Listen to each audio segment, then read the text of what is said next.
Hey, Rick, you know what's awesome? What's that? Investigator Lodge. Good morning. Good morning. How are you? I'm all right. I want to ask you a bunch of questions, and I want to have them answered immediately. Okay. Who is your daddy, and what does he do? Arnold Schwarzenegger! It's not a tumor, so get to the choppa! Okay,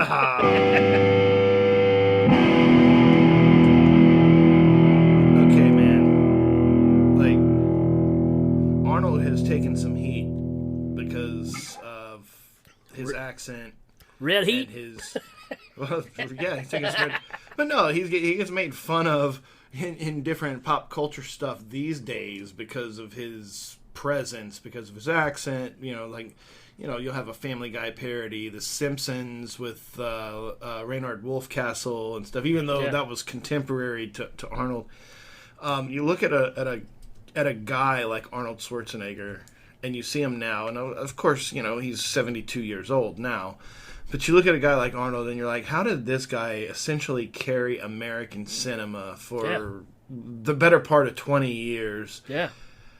And it's weird because he's not a really wonderful actor per se, and even if he's playing American characters, he's still got that really thick Austrian accent, and there's just certain like disbelievability factor to Arnold's entire presence. It just makes you go, how? Yeah. Except for that it works. Well, And- it's that thing where, you know, you try to take a persona and get them into film, but they don't really know what they can do, right?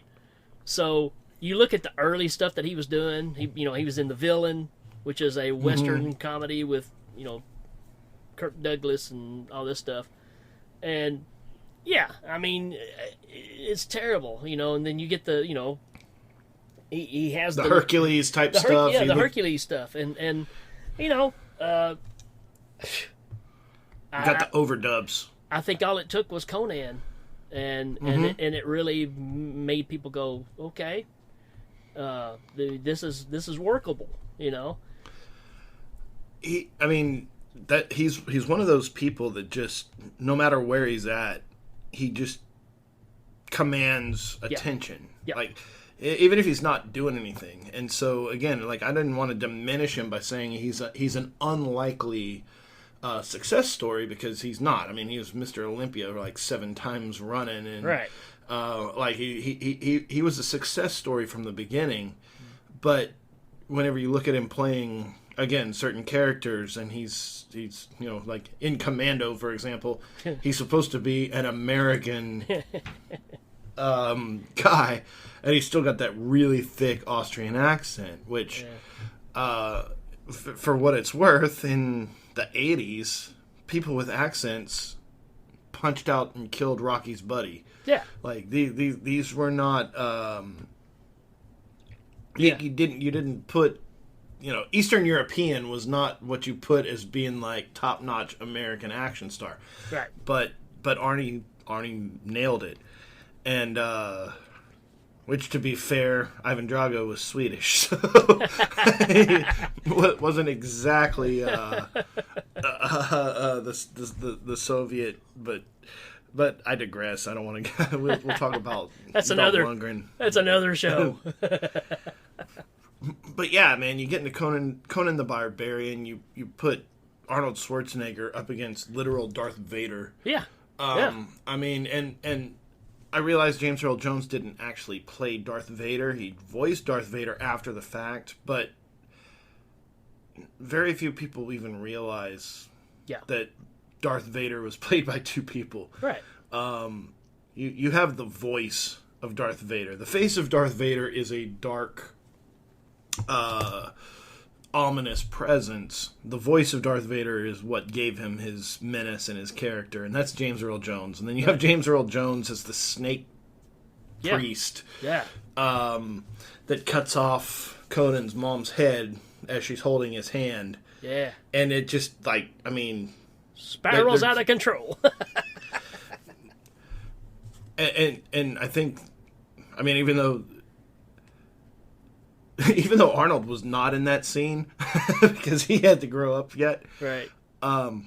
that set us on a course for everything that came later. Yeah. And him pushing that Mill. the millstone that Yeah. the horses were pushing, but he was pushing it because he's just been pushing it for days, and he's just like super strong now, and turns into Conan. I've got a list of Arnold Schwarzenegger movies, pretty much all of them that I was old enough to see. I saw in the theater. Wow. Like Arnold Schwarzenegger was, again, we talk about Jaws in the last episode. Arnold Schwarzenegger is a force of nature. Yeah. He was in a movie like at least if not every summer, every other summer, and all of them were top tier box office. So I think really, if we're gonna do an episode that's gonna stay within an hour, we probably almost have to go to a top 5 model for Arnold. We don't have to stay strictly to it, but what's your thoughts on that sort of thing, man? Yeah, I mean, I think there's going to be ones that we'll just mention, but we don't have to spend a lot of time on. It's going to be hard to just narrow it down to a few because Arnold's one of those that had not only iconic figures that you just think of when you think of him, but there's also lines. There's moments in the films that maybe the movie wasn't that great, but that scene was pretty dang incredible, right? Yeah. So, and to me, Conan, that's kind of the starting place for all this, as far as I'm concerned. They tried to remake Conan with a guy that's very popular now, but and I gave it a chance, but you know what?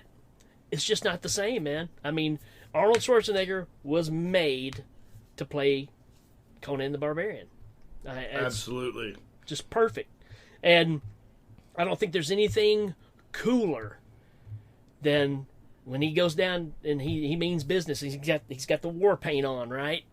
That cool triangle paint, and he's in there with his sword, and he's fending off all this. I mean, it's just, oh man, it's such a great movie. I think it's really cool, and I remember reading this in a magazine, and then my dad was mentioning it later. It's like, who does this? Is that the sword, the prop sword for Conan? They gave him a sword. Like, here's your prop department sword. He's swinging it around, and he's like, no. You got to make this heavier. And they had to make like a 40-pound version of the sword, like it's like pure lead, so that whenever he's holding it, it makes his muscles flex, so that whenever he swings it, things pop. And that was his idea, because he's like, this is puny sword. Yeah. Bring me manly sword. And so you see him out there in that scene where he's swinging the sword around, doing his exercises and stuff, and his muscles are popping. It's because that sword he's holding is like 40 pounds of straight up, lead. I mean, whatever weighs that much. How do you make a piece of steel weigh that much to where it would make Arnold Schwarzenegger sweat to lift it? But I can imagine that's somewhere. That's in somebody's producer's living room. Oh, yeah. Like sitting on a mantle somewhere, like Arnold's heavy sword from Conan. I've got a good story for this one, too, because when I saw this, again, HBO was my world as a kid. That and MTV, that was pretty much it. But Conan was on, and it was at my dad's house. And Dad has a cousin named Daniel Boone. I'm not kidding. That's his name, Daniel Boone. And he is about as country as they get. And he's over there, and Conan's on. He's never seen it before. And of course, and there was one fight scene, and Daniel said, "Man, old Conan, he jumped up there and he put a old haymaker on that boy, didn't he?" So every time I think of Conan, I think of Conan. Old Conan, he got him. Oh, there you go, Daniel Boone. I love me some Conan. I was talking when we were talking about the Beastmaster that time. It's like I got, because you said HBO was life between basic cable channels that had the cut for TV versions, the regular movie channels that had the not cut for TV versions, and then you had movies like Conan the Destroyer, Yeah. Beastmaster. Oh, yeah. You know, it's like certain scenes just kind of like. So I'm not exactly sure if you're like, hey, remember the scene with this? I'm like, I don't remember if that was in Beastmaster. I don't remember. Like Conan, the Barbarian, the original one, I Yeah. pretty much have. But I do remember because Beastmaster was so bizarre in his construction that the girl getting shot with the snake. Oh yeah. Like Yeah. the snake arrow and like It has so much cool fantasy stuff in it, man. I mean, it's one thing to have Arnold be the character he is and the ragtag team he puts together, but can you pick a better bad guy? I mean, it's unbelievable how well it works. The music is just fantastic. Everything about the movie I love. Even the big giant fake snake looks great. It looks great. we just came off of talking about Jaws. I mean, the Yeah. big giant fake snake looks just right for that kind of a movie. Yeah.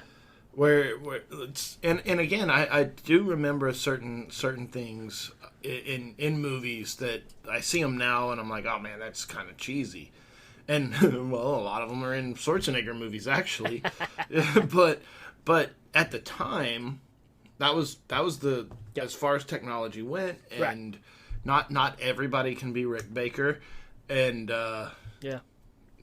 and also not everybody can be Rick Baker and have carte blanche on the special effects. You have a special effects budget and you have what's available. Right. And so you just do the best you can with stop motion or whatever else. Conan stands up. Like you really don't. does. You say they didn't need to remake it, or they remade it. They didn't need to. There's certain things that you just. Yeah.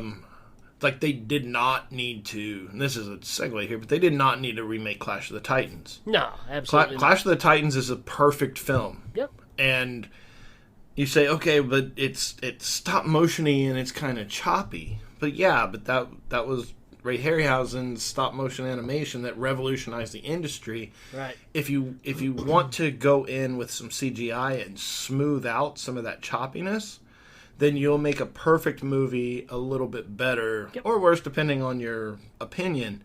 But remaking it, retelling the story, Bad idea.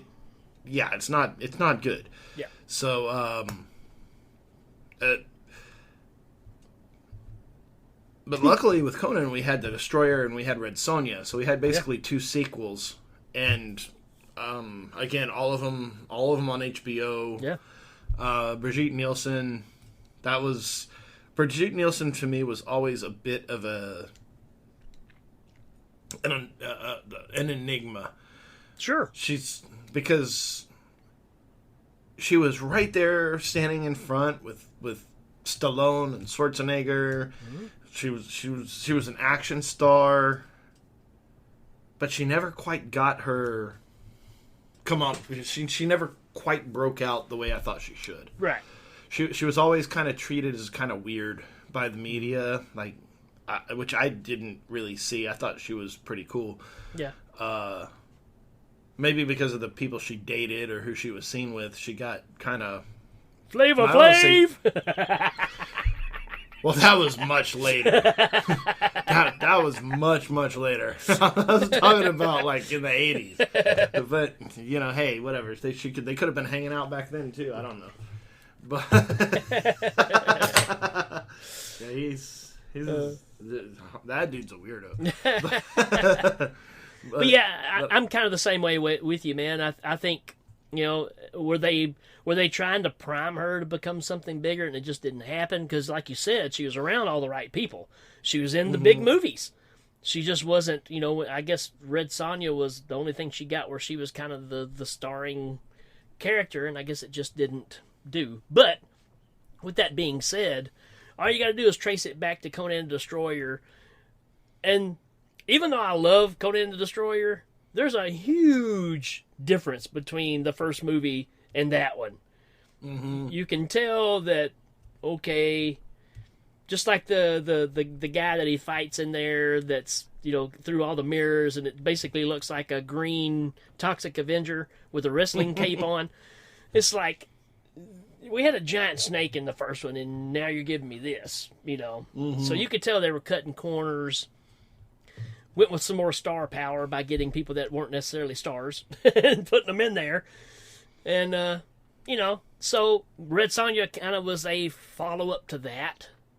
So it just didn't have, I think if it would have followed the first Conan movie and made it a little more barbaric, that's funny, right? Well, I think it's kind of like Jaws again, and we're just right on the heels of Jaws. It's like you have Jaws, and for Jaws 2, everybody that was involved in the original said, "Well, that was good. We're on to the next project." Right.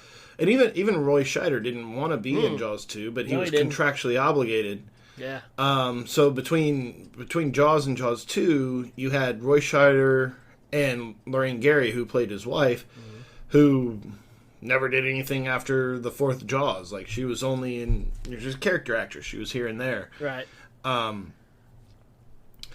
like, with Conan, Schwarzenegger was in... at least he was in both of the sequels. Right. Like, you didn't have a different guy playing Conan, so... Right. But then you have probably one of the best movies that's ever been made, Terminator. I mean, Terminator's hard to beat. Terminator is an insanely good movie. Yeah. It holds up. And like I said, my wife does not like scary movies, but she'll watch Aliens or Terminator all day long. I'm like, you don't like slashers. Yeah. You don't care about scary movies so much as you just don't like knives and my guns. wife's the same way. My wife's the exact same way. She's seen pretty much every Terminator movie, and you're like, well, you're still kind of seeing the same thing. It's just presented to you in a different way. Mm-hmm. But yeah, Terminator. I think there's, again, kind of like Jaws. There's cinema before Terminator and then cinema after, because the special effects that were employed in Terminator and Arnold Schwarzenegger as a presence. Yep. Because he is robotic. And he's just the way he's built. Mm-hmm. There was never a character. There was never an actor that was built better to put on a leather jacket and go shoot up a police station than him.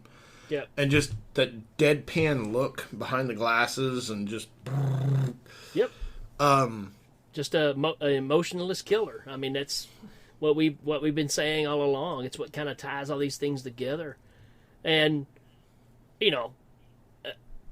the effect of the first Terminator movie. I mean, it's still got its problems. You still got little stop motion things here and there. But for the most part, I mean, well, they even tried to remake it with Genesis to a certain degree. Mm-hmm. And it's like, why even, just leave it alone.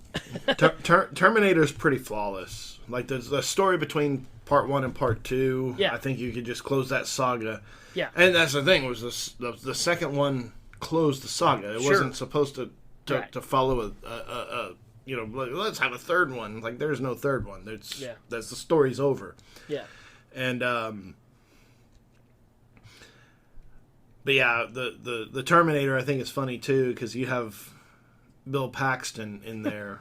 Like, he's just a...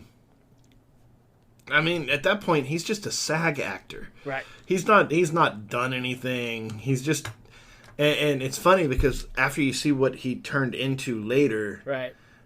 Big star, like James Cameron movies, Titanic, Aliens, like all, like he was James Cameron's boy. Right. But you look at Bill Paxton playing kind of the dorky straight man later, and then you look at him dressed as the punk in Terminator, and you're just like, that doesn't fit. Like, you don't quite... Like, it was a throwaway scene. Like, you just need some guys in hair and makeup to take a punch. Right. But then you realize, oh, that's Bill Paxton. You're like, oh. Yeah. I mean, he and Cameron were so tight, Some of my favorite stories are stuff like He said I was at my house once, and he said that James Cameron pulled up and said, "Hey, jump in the car. We're gonna go see this movie." He said, "Okay, what are we going to see?" He said, "We're gonna go see this crazy movie called Evil Dead 2." He's like, and it was just that kind of thing with him, you know. So yeah, I mean, what can you say about James Cameron, man? I mean, but bringing the Terminator to life is just it's as iconic a character as anything. Who hasn't said "I'll be back," right? Mm-hmm. So I mean, part two, I mean, was just so groundbreaking at the time. And how you know Cameron being who he is, you know, like there's no way that they were gonna know that the line "I will be back" is gonna be a cultural thing. Yeah. At the time that the movie came out, you had Michael Jackson's dancing around for Pepsi. Right. You know, it's like nobody's gonna be like. I mean, it was catchphrase city, but like, hey, I need to go behind the counter, and he's like, no, he's like, okay, I'll be back. And it's just very straightforward, and like, then he comes back and messes things up. I think that's just what people kind of caught on to with him, because. You know, you can't really describe why the catchphrases work, because every movie that we bring up will have some sort of catchphrase in it. Mm-hmm. It's ridiculous. It's true, but I don't think necessarily that the writers don't necessarily do that. I think that's what you're talking about, Willis, and then all the kids start laughing, right? And everybody's like, okay, well, let's have him say that again. Yeah. Because see if they get the same laugh off the same joke, and but yeah, like between Terminator and Terminator 2, I mean Terminator, because the first one came out when I was 9, and the second one would have come out when I was like 11 or 13. Yeah, it was a little later. Yeah. It took them a while to come up with the second one. So 1984 to 1991. So yeah, but we can't. Go ahead. We're not going to skip the other stuff. I'm saying like the difference in mentality. So I didn't see the first one when it first came out. I saw the second one when I was a teenager and being like just blown away. I'd seen the first one, but like, oh my God. So, but then that was because Schwarzenegger had been in so many other things in the interim. Yeah. When I said we had to make a top 5, it's down there. Like, well, I mean, Commando was cool. I enjoyed Commando. What's your thoughts on Commando? We can talk about Commando. Commando's probably my favorite Schwarzenegger flick. Okay. Well, I mean, I've got a list running down the end of the page. I was going to talk about Predator. Yeah, I mean, come on, yeah. I mean, but no, if you're just Commando is Commando's solid. I think Commando for me was because it was on HBO all the time, and there was one scene in there that I was infatuated with, which is where he's in the little tool shed and he's hiding from all the bad guys, and he slings that saw blade and it hits that dude in the head. And I used to rewind that and watch it over and over, and go, how are they doing this? How are they making this work? Because it looks as real as anything. And, again, catchphrases like crazy, I don't know. I love Commando. Not for any particular reason. I just do. When I say it's like, Commando was cool, because to me, Commando is similar in story and structure to True Lies. Oh yeah. As far as like, okay, like everything's going wonky, and then they steal his daughter, and he's like, okay, let me grab the grenade launcher and just like. Yep. So like, I've always loved Commando, but I think for me, Commando actually got wrapped up in with Commando Raw Deal, kind of those early '80s. Man, Raw Deal is one that doesn't get talked about enough. Dude, it's awesome. I think so too. When he drives the station wagon up, and he's like, well, time to fake my death.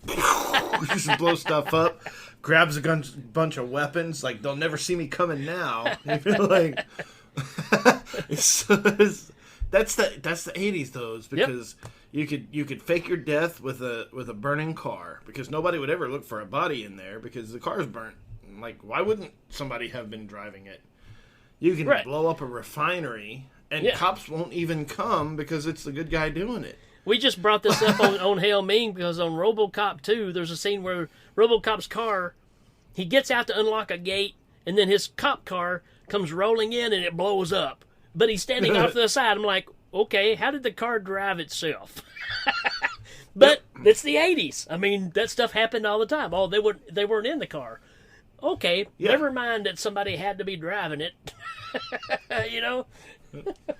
Somebody shoots a little police action snub-nosed pistol at a car, like shoots at it 4 times, and like you hear pa-ting, pa-ting, pa-ting, kaboom, Boom! like. And Nope. the thing about Commando 2, though, is this is where your catchphrases really started happening a lot, man. It's full of them. You said you'd kill me last. I lied. I mean, you know, that movie's full of it. Of course, then, you know, you got the young Alyssa Milano in there, so that's his daughter. He's over there going to wreck shop to get her back. The scene where they show up and he's got the chainsaw and he's carrying a log that he's cut down like a tree, and he's just carrying it on his shoulder. It's like, God, how crazy! Like, this guy is not somebody to be. He's not. Well, and that was the thing. It's like I remember on HBO again, Running Man. Oh yeah, Running Man was so brutal. Yeah, especially with the chainsaw guy. Yeah, Buzz was his buzzsaw. Yeah. Where he like fights him and he like drops that chainsaw up between his legs, and he, like when he looks down, he realizes what's about to happen. He's like lets it go, and it's like bzzz. It just there's so many iconic. And it's like the was it Richard Dawson.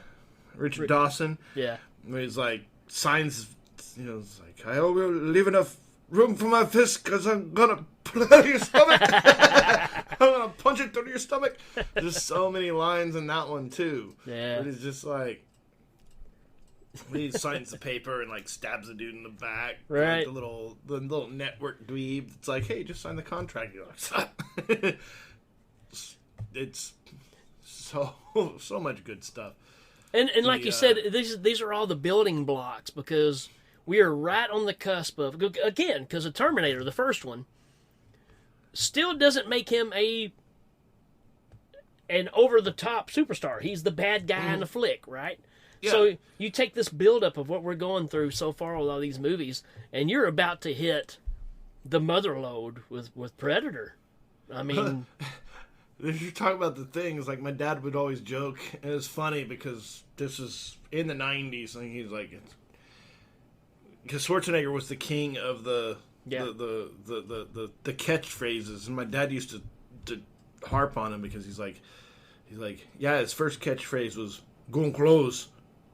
From when he told Bill Paxton to get, it's like he just kind of grunted it at him. Like it was in the days before the catchphrase, where he's just like, "Give me your clothes," and it's like supposed to be dark and gritty and cyberpunk and everything. But then later he becomes like the king of the catchphrases, and I need your clothes, your boots, and your motorcycle. Like in like he cleared it up what he needed from the guy, so that people would remember. Because before he just grunted it at him. Right. Predator, man. Predator was another one of those that changed my life. Yeah. Predator was... I used to watch that movie over and over again. A cinematic experience, man. I mean, that's when we saw in the theater, and you knew you were watching something that was going to be around for a long time. The lore behind Predator with it was like after Rocky 4, if they were going to do Rocky 5, is going to be Rocky in space, right? And like those two guys started talking and ended up writing Predator. Yeah, and it was written for Sylvester Stallone, and he passed, and like and it's true because when you think about the 80s and you have an action star, and we did the poll, and Stallone and Schwarzenegger were right next to each other, and those are the 80s action stars. Yeah. I mean, you have others, but those two pretty much dominated between Rocky, Rambo, and Schwarzenegger with all his individual movies and franchises. To have Predator come out of that discussion, and then Jean-Claude Van Damme was the Predator. Like he wasn't a very good one. they got rid of him, but the Predator. That was my time. Whenever G.I. Joe was probably the toys I was playing with all the time. Mm-hmm. It was military stuff. I was never interested in necessarily being in the military. I just didn't want to get blown up. Yeah. It was all. But man, when again pulling that Stallone Rocky thing, when Apollo Creed and when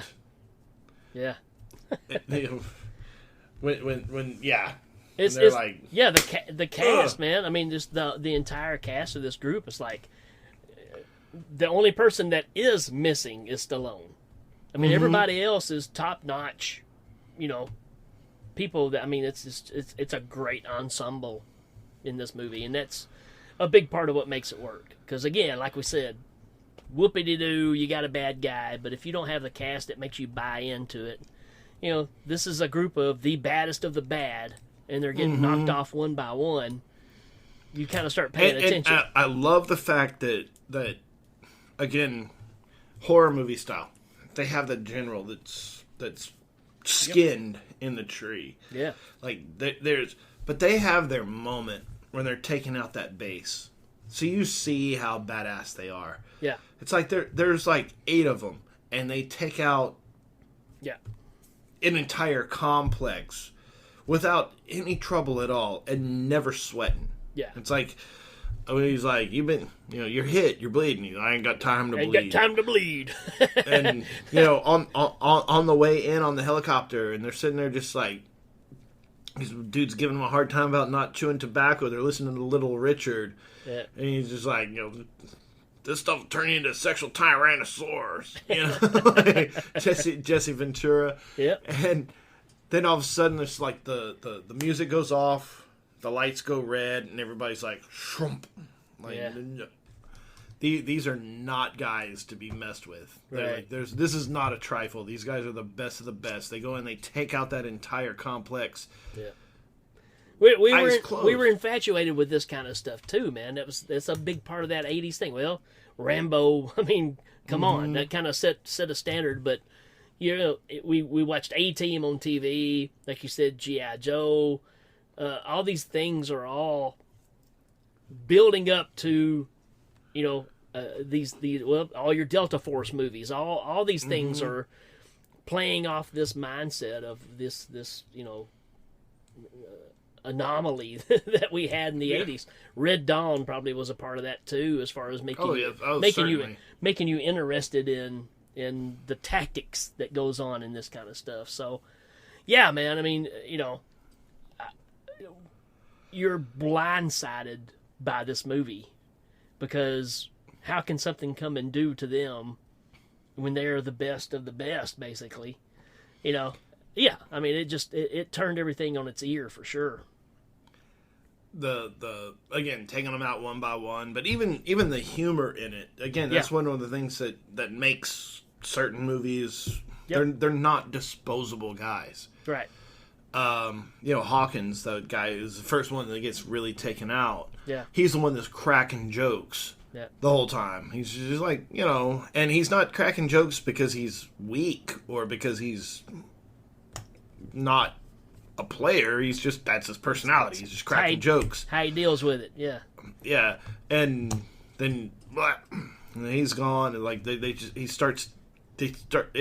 a horror movie. It's a Halloween movie. Yep. But these guys are not, like, Michael Myers would not stand a chance against these guys. Because these guys would set up a trap and catch him, which they do. Yeah.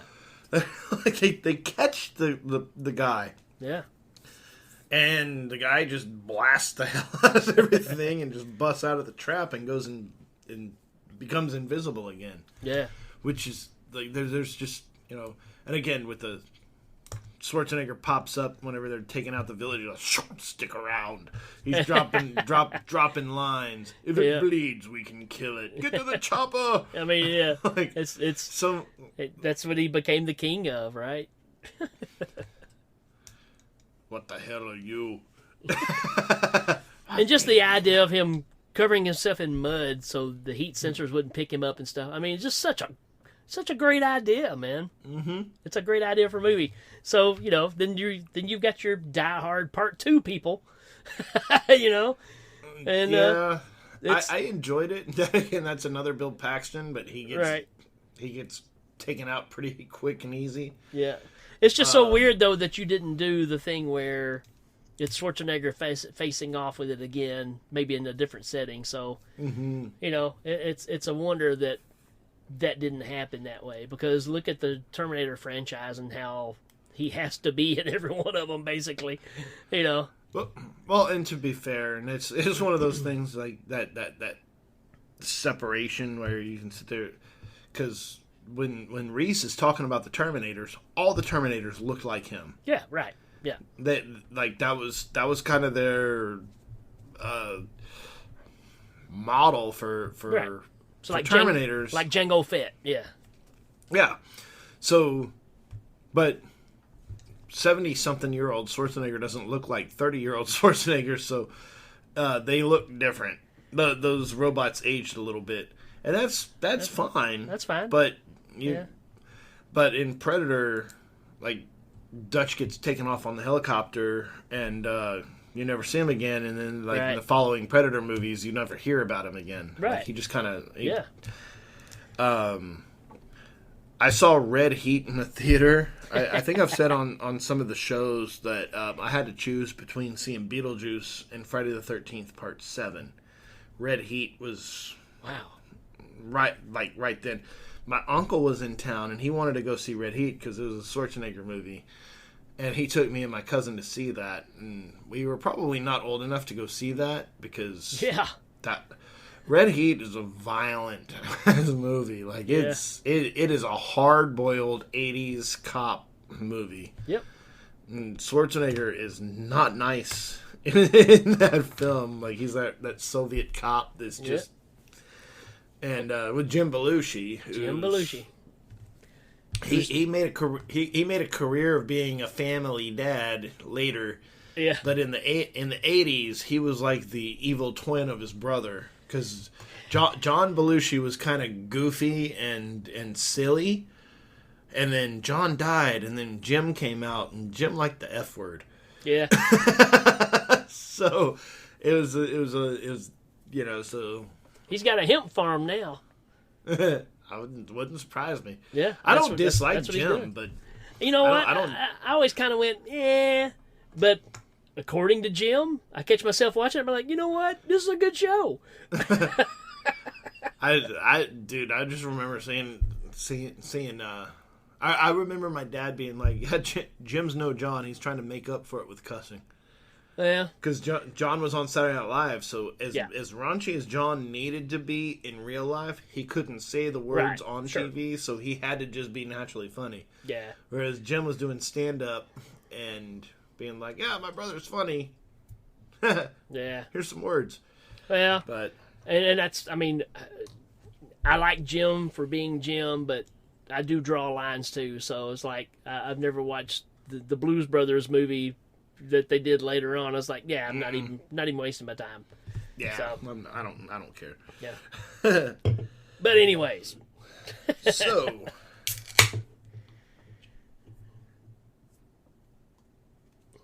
You want to go to where it like goes into comedy then? So then you had Twins with Danny DeVito. Danny DeVito's the side effect. Honestly, though, I think the Danny DeVito, we could do an entire show on him. Sure. Because Danny DeVito is Danny DeVito in real life is the character that he played in Twins. He's a side effect. Yeah. He's an anomaly. He's a weirdo. Yep. But like he's little and he's weird and he's raunchy, but you cannot help but like him. Right. You just like they put him on TV. He's a jerk ass cab stand boss. Yeah. And you're like, he steals the show. Yeah. And then the entire cast of that entire series is more or less forgotten, and he's still standing. Like, Yeah, true, man. I mean, you look at the cast they had, and you're like, Danny DeVito's what you walk away with. It's just like, wow, that says something. and he's awesome. He's hilarious. Yeah. So we should probably talk about Danny at some point in the Sure. future. I'm just saying, yeah. like, but as a comic foil to Schwarzenegger, and you've got this guy who's like 4 feet tall, and he's his twin brother. That movie worked. That movie was hilarious. Yeah. And Schwarzenegger just looks so far out of his element, being like not a badass. He's not killing people. He's not. He's throwing out some one-liners, but he has no machine gun. So he makes me think. In Twins makes me think of the Simpsons, Rainer Wolfcastle in the Simpsons. Where he's just kind of like, I don't know what to do. I'm just kind of here. and that's very true. And of course, that's probably a thing of, well, I need to start doing some different things, because how long can I run with this, and people keep buying it. So, yeah, I mean, you got to give him credit for trying to do something. I mean, you got to remember, when he started off in kind of doing the comedy stuff, too. So maybe he just, that drew, was a draw to for him. So, and give him something different to do, but, short-lived. But it's great. I mean, I think Twins is fantastic. Well, he did Kindergarten Cop as well, which that's more of a, it is kind of more of a drama. Like, it's one of those, it's kind of sold as a comedy, which was another thing that they did in the 80s, was like, take somebody and throw, like, hey, the new comedy, and then you find out it's not a comedy. It's actually kind of a drama. It's a serious movie. It's like, it's about kidnapping and child abuse. I mean, I know I keep getting off target here, but talking about that right there, man, Last American Virgin? Holy crap, man. I'm thinking, all right, cool 80s teen movie with an ending that just makes you go, what the heck just happened? It's not supposed to end like that. All right, so we get into Terminator 2. Yeah. Okay, we didn't do it at the front of the show. We're gonna do it now. I'm gonna play a trailer for Terminator 2, just so you understand how badass that thing was.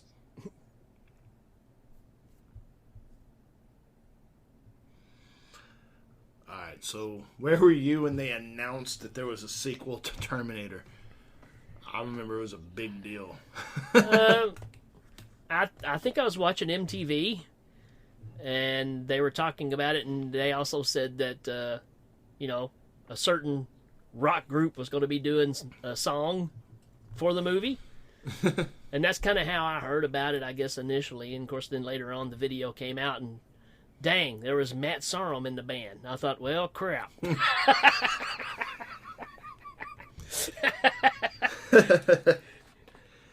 Well,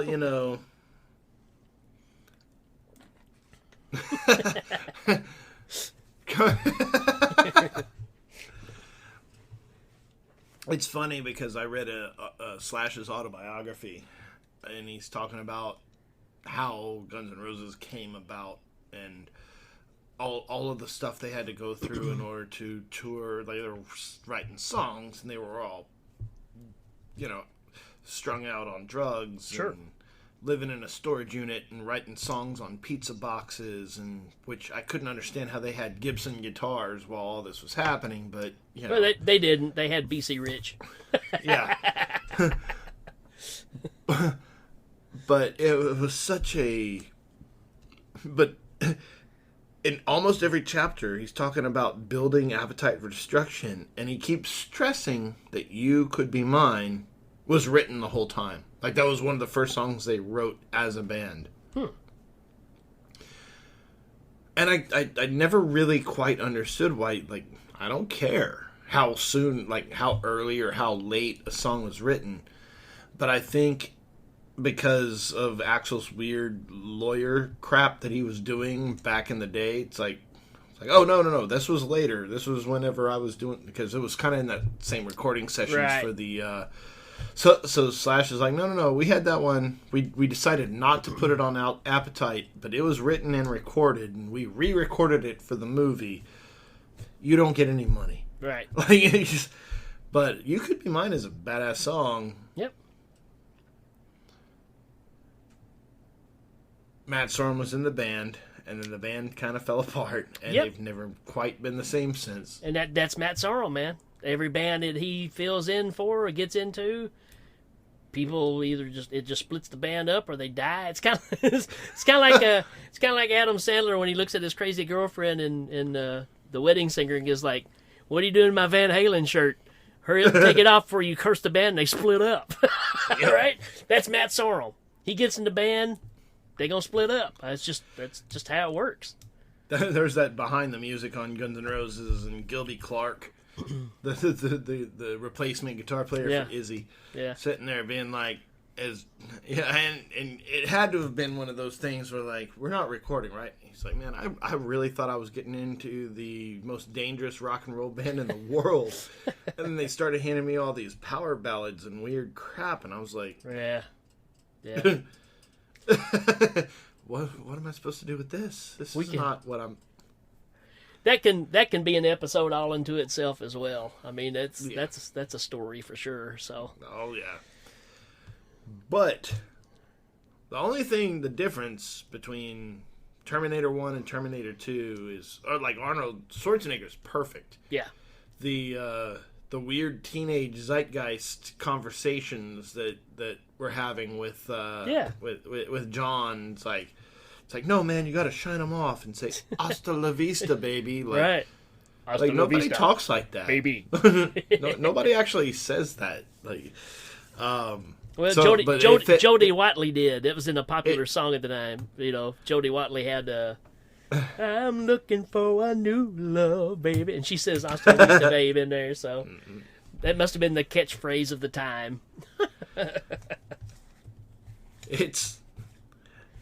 But I do remember I saw that movie in the theater. Oh yeah. With with several thousand of my friends. I probably saw it 3 or 4 times opening weekend. Yeah. We went back and like you couldn't rent Terminator, but luckily I had a copy on VHS. I owned it already, so we watched the original. Like of course we were stupid. It's like, oh, let's go see Terminator 2. We went and watched it, and we're like, wait, I forgot what happened in the first one. So we go back and watch the original, and be like, oh yeah. Like go back to the theater and watch the second one again, because that's just what you did. You know, you went to the movie theater. The movie theater was in the mall. So, like, you show up to the theater and see what's playing, and if it's not playing now, you just go wander around, go hit up the arcade for a while. But then they had that kick-ass scene in the mall where Terminator's fighting T-1000 in the mall and, like, wrecking shop. And it's like, wow. They hit you where you live, you know? It's just like, well, this is cool stuff right here. Let's go to the arcade now. Wow. Yeah, it's fun. Everybody wanted to have the little device that John had so he could take money out of the ATM. Right, yeah. Hey. How do you get one of those? hey, bro, you're good with computers. Can you make one of those? And nobody wanted, like, world domination. We weren't talking about, like, hacking planets or nothing. We were just like, hey, get some cash so we can, like, buy some popcorn or something. I don't know. But, yeah, there's a lot of fun stuff in that movie that it hit a teenager. And yeah. Well, it's Arnold at his height, right, as far as in his movie career. I don't think you could say anything was any bigger that he did at that point. And it's one of those where, you know, the music scene is hip at the time to tie that into the movie process as well. And then it's that example, we talked about it last episode, about special effects of this time period with the CGI stuff was real hit and miss. This is one where the limitations of the CGI was perfect for what they were doing with this movie, because him being in liquid form and all that stuff really works with the the coldness of early CGI, of how that kind of worked. It was mind blowing how good it was when it came out. Well, it's also cool too because of all of the practical effects they did. Where they're like, Yes. okay, Yep. you start here and you end here, so we're going to build you a costume, and we're also going to build you a costume and a costume, and then we're going to CGI you all the way Yeah. through. Yeah. To where you've got a small bullet hole that gets bigger or a big bullet hole that Yeah. moves.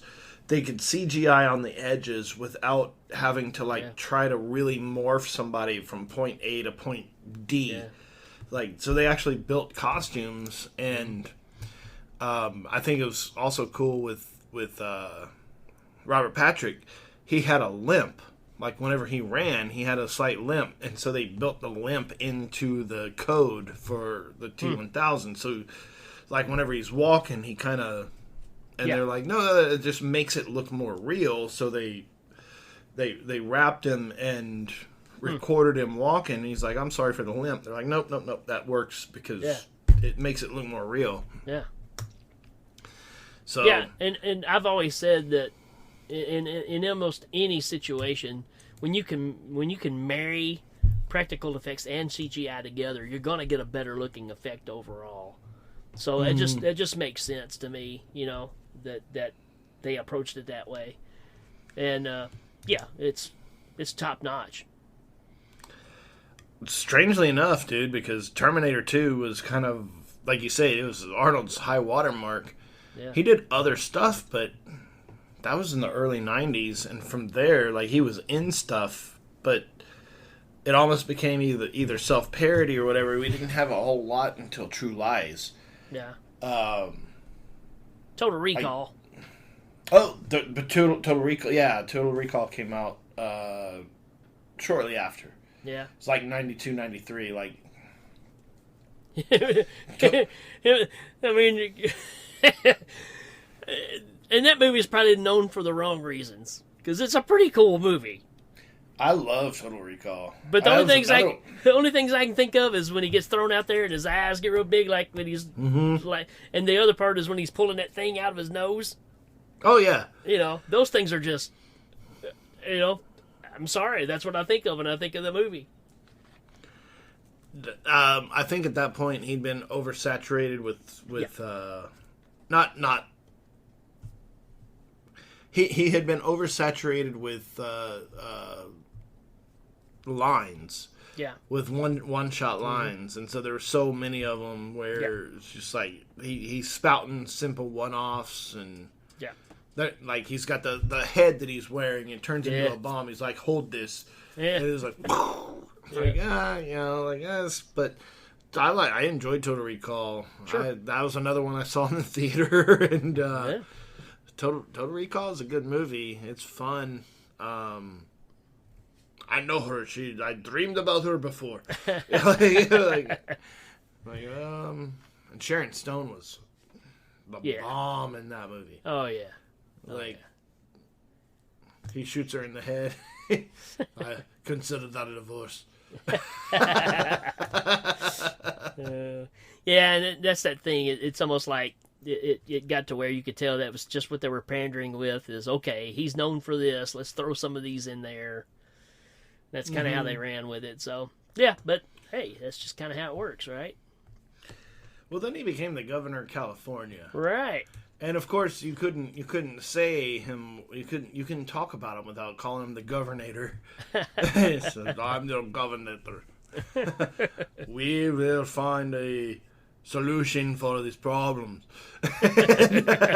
It's just like, my dude.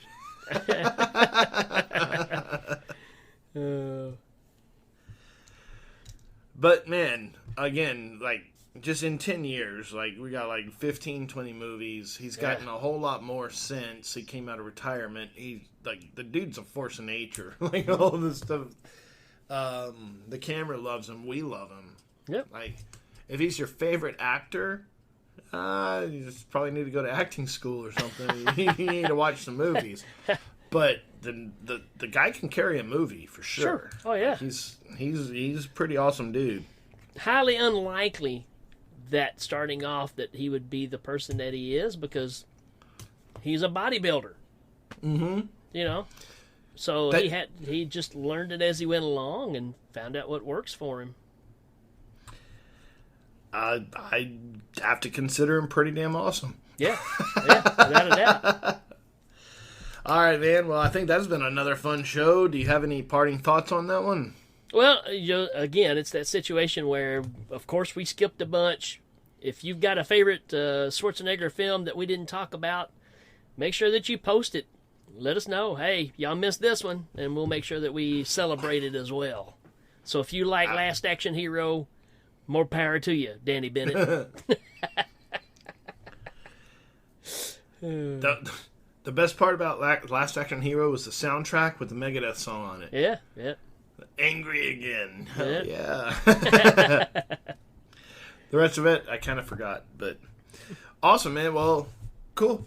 Hit us up on Facebook, Instagram, the YouTube, all of the other places. We're always there. We're always talking, playing, watching, posting pictures. We love you guys. We will see you next week. See ya.